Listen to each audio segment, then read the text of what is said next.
The value of this equation, we can write 3 plus root 8 plus 3 plus root 8, and denominator is 3 minus root 8, 3 plus root 8,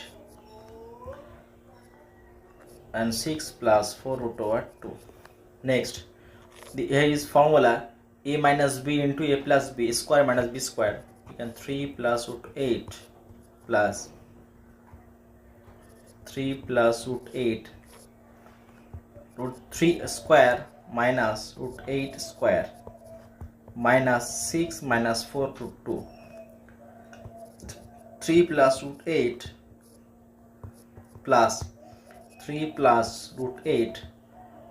Here is root 3 square means 9 and root square 8. That's why the denominator is 1. 6 minus 4 root 2. 3 plus 3 is 6, and root 8 plus root 8 plus 2 root 8, and minus 6, and next 4 root 2. Cancel, plus 6 minus 6, and 2 root 8 equals to 2 into 4 minus 4 root 2, and 2 root 4 equals to 2, 4 minus 4, 4 root 2 minus 4 root 2, 0. This is the answer.